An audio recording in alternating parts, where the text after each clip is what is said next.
The greatest threat that we face, and my kids and grandkids and future generations are going to face, is from a rampant communist China that has totalitarian principles. But what we are doing, we are saying it's okay for China, controlled by the Communist Chinese Party, you can have your net zero 10 years later at 2060. And they're trying to promise that they'll do it by 2060, like they promised they wouldn't interfere with Hong Kong's democracy, like they promised when they broke promises on recent trade agreements. Right? We're going to trust the Communist Chinese to do it a decade after that we've done. So what's going to happen?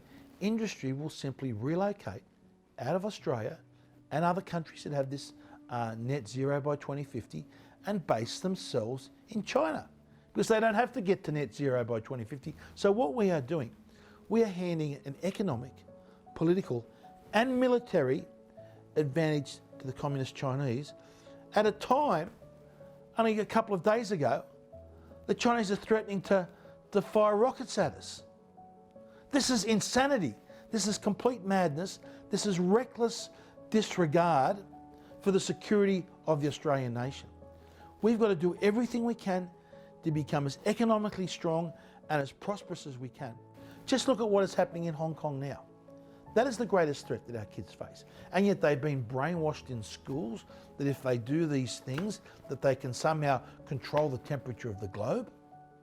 When China's going to continue to increase their emissions, China's emissions are already greater than every other OECD country. We know that China has planned as new to construct 10 times Australia's total existing coal fleet.